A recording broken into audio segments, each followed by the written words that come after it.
Hello and welcome. Today we have 3 horrifying Stalker stories. I want to give Rhae a big thank you for submitting her story, and I want to give another thanks for the other authors for allowing me to read these. Now, without further hesitation, let's begin. Number 1. My story takes place in the spring of 2000. I had recently gotten my first puppy, a Pumi mix, a very longed for contribution to my life. I was 20 and I just moved into a dog-friendly apartment building, and I was enjoying the hell out of finally having a little pup in my life. I started walking with him several times a day, and I soon interacted with a lot of new people who also walked their dogs in the same places I did. There were many really nice people that I got to know, and then there was Hugo. He was a 45-ish bloke with a shaven head and a way of talking to you as if he was your best, oldest friend in the world. I didn't want to be rude and tell him to stay away. Not at first. But when I started getting texts from him without ever giving him my number, I told him to please leave me alone. He would inform me as if it was perfectly normal that he would sit and wonder if I was home, and he would drive by to check if my car was in the parking lot. If it wasn't, he admitted to feeling jealous and badly done by, wondering who I was with. I started avoiding the trails that I knew he often walked, and instead I took my dog to a forest area outside the city where we would play and run and have a great time. I started getting emails from Hugo, where he held long one-sided conversations about why we made a perfect couple. I ignored the emails. Then I got letters, no stamp in the mail, where he informed me about where he had seen me, what I had been wearing, and where my 4-year-old niece went to daycare. She looks just like you. This is where I started to freak out a bit, and I went to the police for support. The policeman informed me that even if his behavior was indeed disturbing, he had made no actual real threat, and therefore the police could do nothing, apart from phoning him and telling him off. I figured they must have done, because the texting and emailing stopped. Months went by, and I forgot about the whole thing, until one evening in the beginning of September. I was babysitting my niece and decided to take her and the dog to my favorite spot along the forest trail. There's a bench and a fire pot, and we could bring hot dogs and cocoa and have a nice evening outdoors. My niece was halfway into her second hot dog, and I was over by the riverside throwing sticks into the water for my little dog to retrieve, when I suddenly realized that my niece was talking to someone, giggling and laughing. I turn around and see her sitting on the lap of Hugo. He's bouncing her around and she's laughing and smiling at him. I can't describe the feeling that came over me, but I heard myself say, "Put her down right now!" And I started walking towards them. I didn't run, as if I was afraid to spook him and cause him to run off with her, and I also didn't want to scare the child. He must have been watching me, following me without me noticing. I thought, what a sick bastard. "Such a pretty little princess," he said. "She's got your smile." "Come to me," I said to my niece, but then his grip tightened around her, and she stopped giggling and looked at me with disbelief. My dog was now sensing that something had changed, that there was some sort of diffused threat in the air, and started to bark dementedly. "Go play with the dog, princess, and your aunt and I will have a little walk," Hugo said to my niece, but his eyes were locked on me. "Isn't that right, darling?" he added, a thin veil covering an open threat. "Okay." The girl agreed, and he reached out his hand to me, grabbing hold of my arm before letting go of the child. "Go play," I said to her, trying to sound normal. "Go play with the dog, but stay clear of the water. I'll be right back." At this, Hugo sniggered and yanked me down the trail. "So how come you're here this evening?" I asked, trying to sound casual, not scared out of my mind. "You told him I was a perv. You told him I was a stalker. I'm just here looking out for you. Don't you see that? I do everything for you. You're just an ungrateful, deceiving little bitch." "I didn't realize you were looking out for me," I said, unsure of how to handle the situation, waiting for an opportunity to run. "Of course, I wanted to make sure you didn't try anything stupid on our date. I would have taken the girl with us. See? I'm no monster. I'm your protector, your soulmate, so I let her be. I'm nice like that." At this, he stops in his tracks, turns around to face me, and lets go of my arm to touch my face. Before I knew what I was doing, I had shoved the heel of my hand directly on his trachea, the way we had practiced so many times during conscription year, but I never thought I would use it in real life. "Never hesitate. If you do this, then do it with all you got. There are no second chances," our instructor had said, and I had apparently paid better attention than I knew.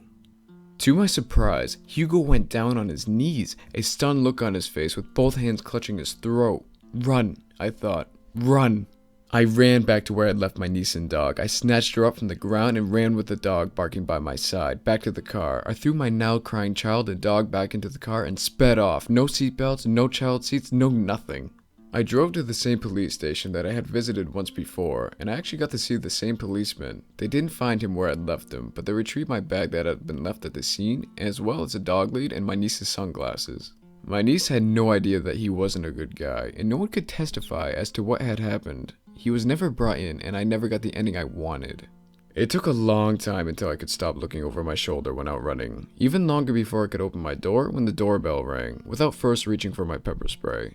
I haven't seen or heard from him since that day, and I hope we never meet again. Number 2. I was an 18-year-old girl, and I thought the world was mine. I felt as though I knew everything that I needed to know to be an adult. Boy, was I ever wrong. A week after my birthday, I got into a fight with my dad and moved out of my parents' house a week later, into my own apartment. On move-in day, it was hectic, but I was loving every minute of it, right up until everyone left and I was alone. I grew up in a large and very loud family, so the quiet unnerved me a bit. I was unpacking later on the first night when my phone rang. Hello? A deep raspy voice answered me back. Hello, gorgeous. Sorry, I think you have the wrong number, I replied. Oh no, I have the right number alright. I loved seeing you move in today. I really like that big blue teddy bear you brought with you. As his words sunk in, my eyes moved to the corner of the room where the 4-foot teddy bear I had won at a state fair had sat. I thought, what the hell? Who the hell is this? I screamed into the phone, angered at the thought of a friend pulling this kind of prank on me. Oh, you'll find out soon enough. We are going to be real close. The hell we will. Don't call me again, you freak. I emphasized this by slamming down the phone. I ran to my door and made sure it was locked and shut the blinds and turned off all the lights. The rest of the night, I didn't move from my sofa and never took my eye off that door. With the sunrise, I had convinced myself that it was just a sick joke and that it was over. As I approached my car, I noticed a note on my windshield. Upon reading it, my entire body went cold as it said, You look good enough to eat. Love, your admirer. I have never gotten to my car that quick, nor have I ever gotten to work that quick before. Upon me getting back home, I immediately went to the cop's apartment right next to me and got advice, which was to change my locks. Helpful, right? But I guess he hadn't done anything illegal, so not much the officer could have done to intervene. The rest of the night was quiet, as were the few next days, enough to the point I was able to relax and start enjoying my new home. That weekend, I threw a small housewarming party that turned into a welcome party for one of my brother's best friends, Jake. As he just gotten back from Marine boot camp, we drank way too much and had a great time. Things turned out even better when me and Jake just went for a walk around the complex to talk, complete with a perfect kiss to end the night. This left me on cloud 9, as I had loved Jake for as long as I could remember. I was dancing around my apartment and cleaning up when the phone rang. I didn't even get a chance to say hello. Who is that jarhead? You are mine. Do you hear me? If I ever see him again, I'll kill him. The same deep, raspy voice screamed into my ear, causing me an immediate panic attack. Who are you, and why are you doing this? I cried into the phone. You know who I am. I am the love of your life. His voice softened when he spoke again. I forgive you, baby. Just don't make me hurt anyone. He hung up after that little bomb was dropped. I wanted to call Jake so bad, but I didn't dare because this guy was clearly crazy. I just made sure everything was locked and tried to go to bed, getting very little sleep. The next morning, I found a rose on my car with a note saying, I'm sorry, baby. I didn't know what to do but to try to go on with my day and tried to ignore it. After a 12-hour shift, I got home exhausted. I just wanted to take a shower and go to bed. I felt better after my shower, but when I walked into my room, I started screaming and I just couldn't stop. Lying in my bed was a dozen roses that weren't there before I went to work. The pounding on my door snapped me out of it but terrified me to a point. I crept to the door and looked out my peephole, and I almost collapsed when I saw our complex cop on the other side. Opening the door, I flew into his arms. It didn't matter if I barely knew this cop. All I cared about was that I was safe. He led me into my apartment. After calming me down, I showed him what caused my screaming fit, which he heard from his apartment. He called in a team to fingerprint my apartment, and they found the note that came with the flowers that said, I love you, baby. I spent the night on the cop's sofa because I just could not stay in my house knowing that a man had been inside probably going through everything I owned.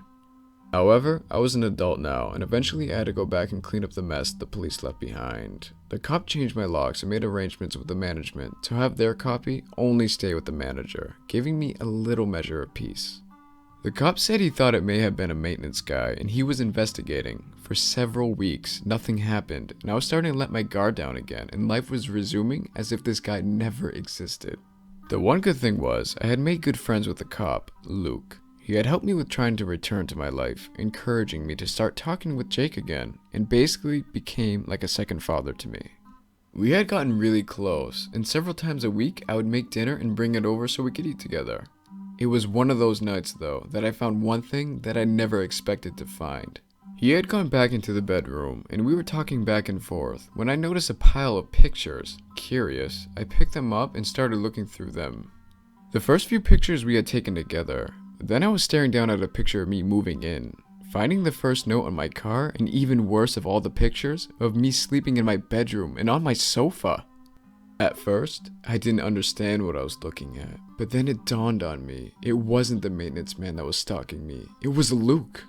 Next thing I knew, I was running as fast as I could, and the only reason I think I made it back to my apartment was because he didn't see me take off. I locked the door and barricaded it as fast as I could, and then I called 911. I had the picture still in my hand when Luke started banging on my door. When the cops arrived, he was still trying to kick down my door, screaming things I did not understand. Luke was arrested. After talking with the police and giving them the pictures, as it turns out, Luke had been fired from the force right before I moved in for harassing a witness in a case he had been working on. That woman refused to press charges, which was the reason he wasn't in jail. I am not that woman. I pressed charges, got a restraining order, and moved in the following week, putting a new phone number and address in my father's name. Luke was convicted and served 3 months in jail. All I can say is don't trust blindly, just simply because they wear a uniform. Number 3. This story spans from when I was 18 years old, and has only just ended now, and I'm 29. I met John when I was about 18 on a forum. You know when you're younger and you spend all your time on the internet? We all used to chat in a group on the chat box on a website we all used to go on. I live in England, and he lives in America. He was pretty normal to begin with, of course, sharing pictures and each of us talking about our day-to-day life. Anyway, we all got older as you do and went about our lives and lost touch. Except for him.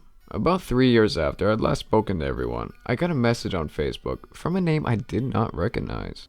It read something along the lines of, "If you don't contact me immediately, I will be forced to take matters into my own hands."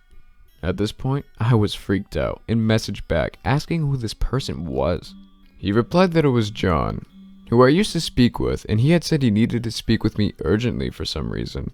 I messaged back like, "Oh hi, what's up?" He then informed me that the government was trying to hack his computer, and he thought it was because of me. At first I thought he was just messing around, but the more he sent me messages, the more weirded out I got. He now ran his own forum website, and after a few months of his babbling, I got very annoyed. So I said I was busy with life, and I really didn't have time to chat. So, 2 years pass, and he messages me again from a different Facebook account, saying that I should go check out his website. I do so, and he has stolen my profile pictures from Facebook and is releasing them in a block-by-block sort of way, along with posts how this is a girl who's getting my computer hacked, so I'm forced to out her on here. Obviously, I'm freaked the hell out, so I message him back asking what the hell's his problem, and he replies with a load of babble about how I'm causing hackers to ruin his life on his computer because I refuse to send him photos of myself, or give him my phone number. Again, after a few months of arguing about him being crazy, I freaking block him. Another 3 years goes by, and I'm now 26, and I receive another message. This time, he is sending me memes in the context of, "Why did it have to end like this?" Or something like, "Why do people pretend they don't have feelings for each other?" Now, I'm very annoyed, and I ignore him. He then adds me on Gmail. Then the emails start. He keeps messaging me about how beautiful I am and how I can't leave him hanging for another year, or why can't he have my phone number? No, at this point, I have a family of my own, so I get very angry and ask him to leave me alone. So I go back onto his website, and there he is again, talking about me and how I'm the worst person he has ever met. I've never met him before. Someone else though commented saying, "I really think you should leave this girl alone." At this point, I stop replying. I then get another email telling me how much of a bitch I am for coming onto his website and leaving comments to make him look bad in front of his friends. And he knows it's me posting saying to leave me alone. It wasn't even me. Then we come to this year. A few weeks ago, I got another message on Facebook from a new account. He is saying he's worried about me being raped because I'm pretty and that he can save me from it if I give him my number. I know it's him, so I tell him he needs to go away right now or I will call the police. I get a message back saying I have to stop playing games with him and I need to block him if I want him to go away. I had already blocked him 3 times. I tell him if he messages me again, I will call the police that same day. He finally leaves me alone. I go back on his website and he closed the entire thing, with a massive long note about how I'm the sole reason he has closed his site, and he doesn't want to deal with anybody anymore because of me, and how that I'm a nasty piece of work and I have ruined his faith in people, along with a video of why men don't like women anymore. If you made it this far, I hope you enjoyed those stories. If you did, you can like, comment, and maybe subscribe. Now, I hope you guys stay safe out there. As you can tell, it's a crazy world. And until next time.